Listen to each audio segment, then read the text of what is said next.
ऐसी कौन सी 20 गाड़ियां हैं जिन्हें मई के महीने में सबसे कम खरीदा गया है, वो हम इस वीडियो में बताने वाले हैं। जैसा कि आप लोगों को पता ही है कि लगातार इस लिस्ट में साल 2 साल से जो गाड़ियां आ रही थी हर महीने, उन सबको हटा दिया गया है। इसके अलावा जो इंपोर्टेड गाड़ियां होती हैं, प्रीमियम गाड़ियां होती हैं, उनकी सेल्स वैसे ही काफ़ी कम होती है, तो उनको इंक्लूड करने का कोई सेंस नहीं है। जैसे कि सिट्रन और जीप की गाड़ियां, Carnival, Jimny, Invicto, Astor, Kwid, Hilux, Volkswagen, Tayron, Tiguan, Kodiaq, ये सभी गाड़ियों का सेल्स इस लिस्ट में इंक्लूड करने का कोई मतलब नहीं है। तो चलिए शुरू करते हैं। 20th पोजीशन पर है टोयोटा की टेजर, जिसकी 2496 यूनिट्स ही बिक पाई हैं मई में पूरे भारत में। आप लोग जानते ही हो कि टेजर कोई नई गाड़ी नहीं है, ये मारुति फ्रॉन्क्स का ही रीबेस्ड वर्जन है। और फ्रॉन्क्स की बिक्री कितनी ज्यादा होती है, और वहीं टेजर लीस्ट सेलिंग कार्स की लिस्ट में डली है। और यही नहीं, 19th पोजीशन पर भी टोयोटा की ही दूसरी गाड़ी आई है, रूमियन, जिसकी 2119 यूनिट्स बिक पाई हैं। और ये भी कोई नई गाड़ी नहीं है, ये मारुति अर्टिगा का रीबेस्ट वर्जन है। तो भाई टोयोटा की दो गाड़ियां जो असल में है मारुति की, दोनों इसमें डली हुई है लिस्ट में। 18th पोजीशन पर है रेनो की ट्रैवर, जिसकी 1890 यूनिट्स बिकी हैं।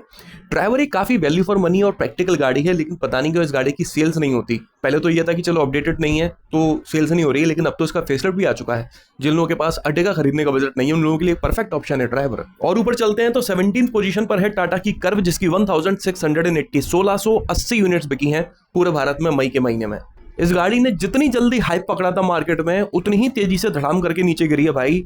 इस लीस्ट सेलिंग कार्स की लिस्ट में 3-4 महीने से तो लगातार आ रही है। 16th पोजीशन पर है निसान की मैग्नाइट, जिसकी 1665 यूनिट्स बिकी हैं।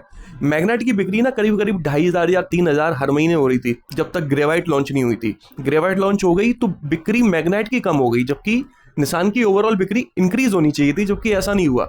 कस्टमर बट गए आपस में। अभी भी टोटल बिक्री निसान की उतनी ही हो रही है जितनी पहले हो रही थी। एक तो टाइम भी आ गया है, अब मैग्नाइट को एक अपडेट मिलना चाहिए, नेक्स्ट जनरेशन अपडेट मिले तो ज्यादा बेहतर रहेगा। 15th पोजीशन पर है स्कोडा की कुशैक, जिसकी 1310 यूनिट्स बिकी हैं। कुशैक जब शुरुआत में लॉन्च हुई थी काफी हाइप मिला था, और बीच में आके इसकी सेल्स भी अच्छी खासी हो गई थी, लेकिन लंबे समय तक इसको अपडेट नहीं किया गया, तो काइलैक ने इसकी जगह ले ली।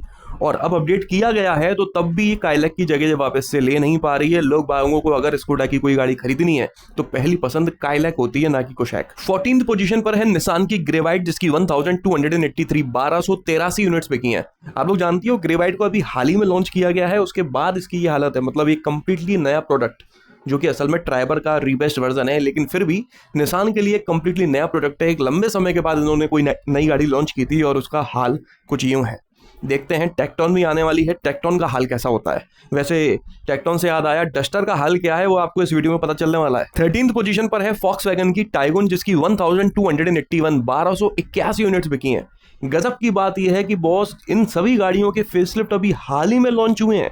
टाइगुन का फेसलिफ्ट भी अभी हाल ही में आया है, और उसके बाद इसकी बिक्री का ये हाल है।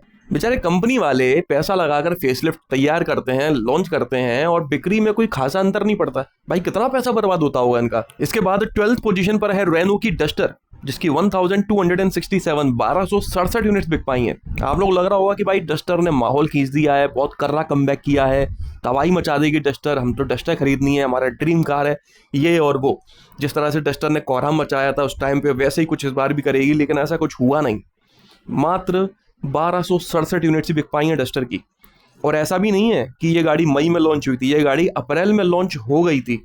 पूरा महीना था इस गाड़ी के पास मई का बिकने के लिए, तब जाकर ये इतनी बिकी है। इस गाड़ी का हाइब्रिड वेरिएंट अभी तक लॉन्च नहीं किया गया है, लेकिन लॉन्च होने के पहले ही 2026 के लिए वो सोल्ड आउट हो चुका है। तो देखते हैं भाई हाइब्रिड वेरिएंट जब लॉन्च होगा उसके बाद में इसकी सेल्स में कोई इंप्रूवमेंट पड़ता है या फिर इस लिस्ट में डली रहती है। 11th पोजीशन पर है फॉक्सवैगन की वर्टस, जिसकी 1238 यूनिट्स बिकी हैं पूरे भारत में मई में। 10th पोजीशन पर है होंडा सिटी, जिसकी 1227 यूनिट्स बिकी हैं।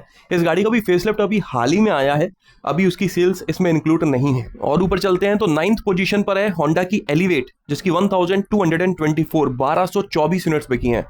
अगर आपने हाइब्रिड टेक्नोलॉजी सिटी में दे रखी है तो वही हाइब्रिड टेक्नोलॉजी आपने एलिवेट में क्यों नहीं दे रखी भाई। अगर दे रखी होती तो शायद एलिवेट भी ग्रैंड विटारा और हाइराइडर की तरह बिक रही होती। 110 रुपए के पेट्रोल के साथ 11-12 का माइलेज देने वाली गाड़ी को लेकर कितने लोग घूम पाएंगे भाई, वो भी मन में ये डर लेकर कि पता नहीं कब E25, E27, E30 लॉन्च हो जाए और हमारी गाड़ी 11-12 से 7-8 का माइलेज देने लगे। आगे बढ़ते हैं तो 8th पोजीशन पर है मॉरिस गैराज की हेक्टर, जिसकी 1102 1102 यूनिट्स बिकी हैं। आप लोग सोचते होंगे ना कि भाई हेक्टर को पेट्रोल में खरीद के किसको बर्बाद होना है, इतना घटिया माइलेज देती है हेक्टर पेट्रोल, तो कौन ही खरीदता होगा।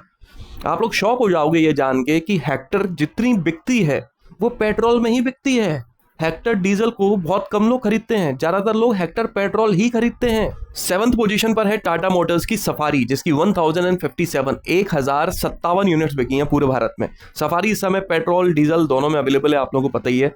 और जब ये अकेली डीजल में थी तब ये इसमें नहीं आती थी लिस्ट में, अब जब ये पेट्रोल में भी आने लगी है तो ये इस लिस्ट में आने लगी है ना गजब की बात। हालांकि अब जल्दी ही इस गाड़ी का ईवी वर्जन भी आने वाला है, उसके बाद देखते हैं इसकी बिक्री पर कोई असर पड़ता है या नहीं।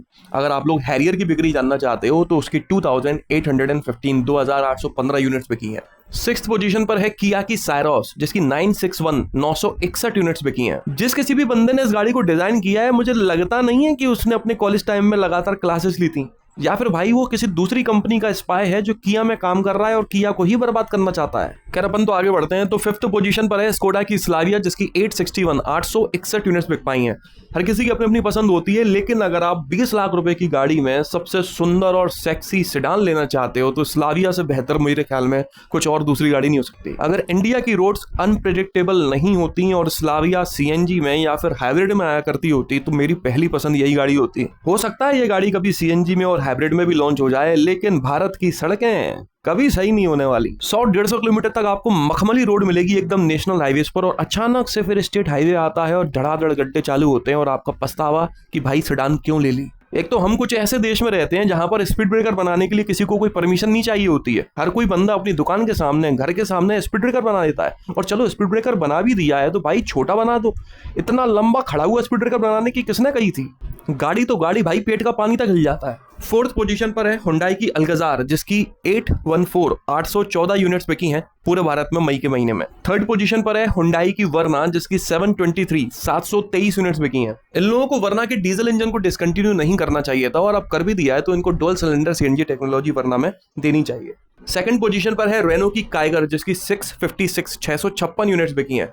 काइगर का भी फेसलिफ्ट अभी हाल ही में लॉन्च किया गया था, जिसके बाद में इसकी बिक्री बढ़ने की बजाय घट और गई है। आप देख रहे हो इस लिस्ट में कितनी सारी गाड़ियां हैं जिनका फेसलिफ्ट अभी हाल ही में लॉन्च हुआ है, लेकिन उनकी बिक्री नहीं बढ़ी है। और बात करें सबसे कम बिकने वाली गाड़ी के बारे में तो वो है टाटा की टिगोर, जिसकी 531 गाड़ियां ही बिक पाई हैं मई में पूरे भारत में। तो ये थी पिछले महीने मई में सबसे कम बिकने वाली 20 गाड़ियां। अगर आपको किसी भी तरह से ये वीडियो पसंद आया हो तो लाइक कर दीजिएगा, चैनल को सब्सक्राइब कर लीजिए और ऑल नोटिफिकेशन पर टैप करना ना भूलना। आपका दिन शुभ रहे, धन्यवाद।